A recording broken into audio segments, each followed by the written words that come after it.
नमस्कार। आदर्श शिक्षा समिति सिरोही द्वारा संचालित ऑनलाइन क्लास में एक बार फिर से आपका हार्दिक स्वागत, अभिनंदन। पिछले वीडियो में हमने प्रश्नावली 1.1 के प्रश्न क्रमांक 5 और 6 को हल किया था। आज हम प्रश्न क्रमांक 7 को हल करेंगे। प्रश्न 7 दिया हुआ है, किसी मायावी वर्ग में प्रत्येक पंक्ति, प्रत्येक स्तंभ एवं प्रत्येक विकर्ण की संख्याओं का योग समान होता है। बताइए निम्नलिखित में से कौन सा वर्ग एक मायावी है। यानी प्रत्येक पंक्ति, देखिए ये एक पंक्ति, पहली पंक्ति, दूसरी पंक्ति और ये तीसरी पंक्ति है। उसी तरह से ये पहला स्तंभ, ये दूसरा स्तंभ और ये तीसरा। और विकर्ण होता है जो दो शीर्ष को मिलाती है, जो रेखा वो हो जाएगा, और एक शीर्ष हो जाएगा, ये विकर्ण हो जाएगा। ये तो वर्ग होता है, उसमें सभी जो प्रत्येक पंक्ति होती है, प्रत्येक विकर्ण होता है और प्रत्येक स्तंभ होता है, सभी का योग होता है, वो समान होता है। तो इसमें से अपन उसको जोड़ के अपन देखेंगे कि कौन सा वर्ग है वो मायावी है। तो हल करते हैं। पहले लिखेंगे पहली पंक्ति के संख्याओं का योग। पहली पंक्ति की संख्याओं का योग।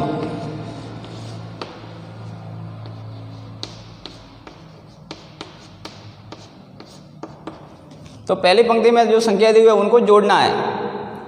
तो 5, फिर है माइनस का 1, फिर है माइनस के 4। तो ये हो जाएगा 5 माइनस 4 और माइनस 1 जुड़ जाएगा तो हो जाएंगे ये भी माइनस का 5। और 5 में से 5 घटेगा तो आएगा 0। उसी प्रकार से अब दूसरी पंक्ति की संख्याओं का योग करेंगे।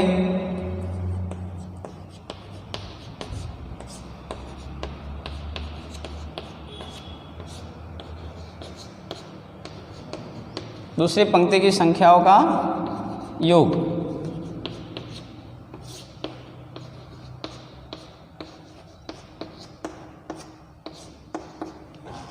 तो दूसरी पंक्ति में लिखा हुआ पहले माइनस के 5 है, फिर है माइनस के 2, प्लस के 7। माइनस 5 और माइनस 2 हो जाएगा माइनस के 7, फिर है प्लस के 7। ये माइनस के और ये प्लस की है तो जुड़ेगी नहीं, ये घट जाएगी इसमें से। तो माइनस 7 में से माइनस 7 प्लस 7 घटेगा तो आ जाएगा 0। उसी प्रकार से हम तीसरी पंक्ति की संख्याओं का योग करेंगे।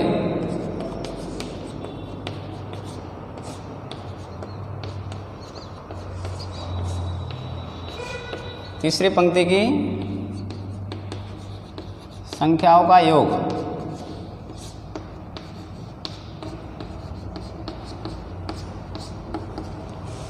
तीसरी पंक्ति में पहले लिखा हुआ है 0, फिर है प्लस के 3, फिर है माइनस के 3। तो जोड़ेंगे तो 0 और प्लस 3, तो 0 का कोई महत्व नहीं होता है। प्लस 3 और फिर माइनस 3 ये जुड़ेगी तो प्लस माइनस है जो घट जाएगी इसमें से, तो आ जाएगा इसका भी 0। इस प्रकार हमने तीनों पंक्तियों का योग कर लिया।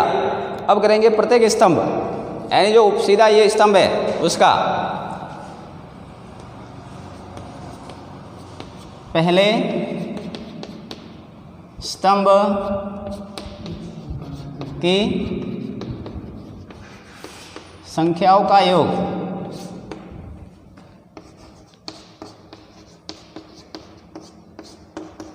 तो स्तंभ में सबसे पहले लिखा हुआ है 5,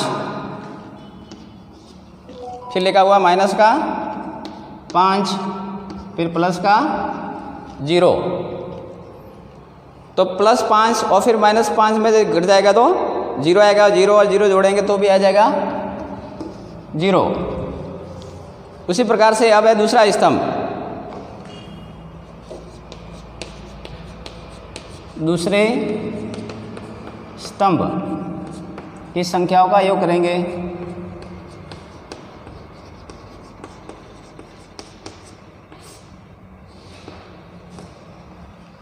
संख्याओं का योग। तो ये दूसरा स्तंभ है। तो दूसरे स्तंभ में सबसे पहले लिखा हुआ माइनस का 1, तो ये -1, फिर है माइनस के 2, फिर है प्लस के 3। -1 और -2 जोड़कर हो जाएगा माइनस का 3, फिर लिखा हुआ है प्लस का 3।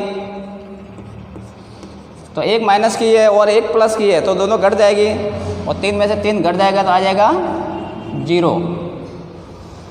अब है तीसरा स्तंभ।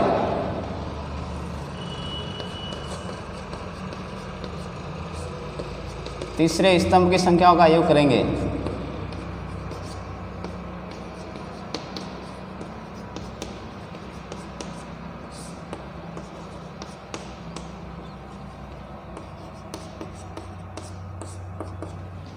तो तीसरे स्तंभ में सबसे पहले लिखा हुआ माइनस के 4, फिर है प्लस के 7, फिर माइनस का 3 लिखा हुआ है। -4 प्लस के 7 और माइनस का 3, तो माइनस माइनस वाली संख्या जुड़ जाएगी, तो -4 और -3 का हो जाएगा माइनस के 7, फिर है प्लस के 7, फिर 7 में से 7 घट जाएगा तो आ जाएगा 0। तो पहले अपने पहली पंक्ति, दूसरी पंक्ति और तीसरी पंक्ति की संख्याओं का योग कर लिया और तीनों स्तंभ का योग कर लिया। अब करेंगे विकर्ण की संख्याओं का योग। तो विकर्ण यानी ये सीधी इधर वाला 2 शीर्ष को मिलाने वाली रेखा, वो होती है विकर्ण। अब करेंगे पहले विकर्ण की संख्याओं का योग।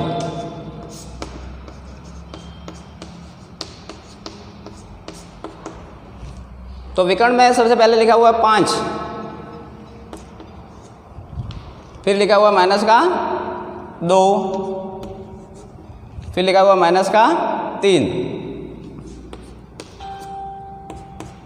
तो पहले लिखेंगे 5, -2 और -3 जुड़ जाएगा, तो ये हो जाएगा माइनस का 5, फिर 5 में से 5 घट जाएगा तो इसका भी आ जाएगा 0।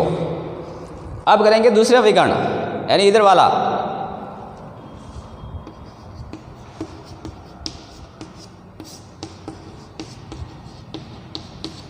दूसरे विकर्ण की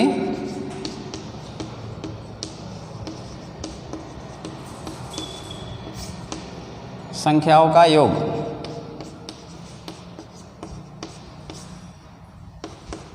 तो दूसरे विकर्ण में -4, फिर है माइनस के 2, फिर लिखा हुआ है 0 इधर वाला, प्लस का 0, फिर -4 और -2 जुड़ जाएगा तो हो जाएगा माइनस का 6, फिर प्लस का 0। तो दोनों को जोड़ेंगे तो आ जाएगा माइनस का 6। तो प्रश्न में लिखा हुआ किसी मायावी वर्ग में प्रत्येक पंक्ति, प्रत्येक स्तंभ में प्रत्येक विकर्ण की संख्याओं का योग होता है, वो समान होता है। लेकिन अब सब देख रहे हैं कि पहली पंक्ति, दूसरी पंक्ति, तीसरी पंक्ति और सभी स्तंभ हैं, उनकी संख्याओं का योग 0 आ रहा है, और पहले विकर्ण की संख्याओं का योग भी आ रहा है 0। लेकिन जो दूसरा विकर्ण है उसकी संख्या का योग है वो -6 आ रहा है। इसका मतलब है कि ये वर्ग है वो मायावी नहीं है, क्योंकि सभी दूसरा विकर्ण भी यदि 0 होता तो ये एक मायावी वर्ग होता। तो हम लिखेंगे यह एक मायावी वर्ग नहीं है, क्योंकि इसके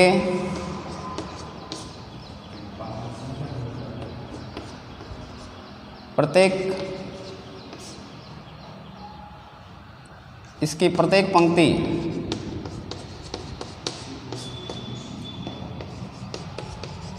प्रत्येक स्तंभ एवं प्रत्येक विकर्ण की संख्याओं का योग समान नहीं है।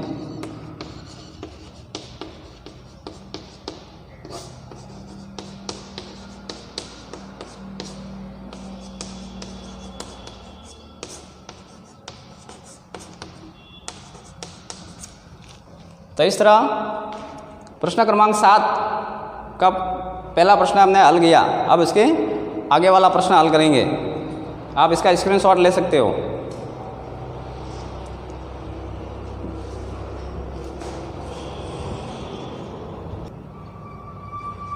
तो पहला प्रश्न हमने हल कर लिया। अब है आगे का प्रश्न, जो दूसरा प्रश्न दिया हुआ उसको आपको गृह कार्य में हल करना है। आज के लिए बस इतना ही। आगे का जो है अगले वीडियो में पढ़ेंगे। तब तक के लिए धन्यवाद।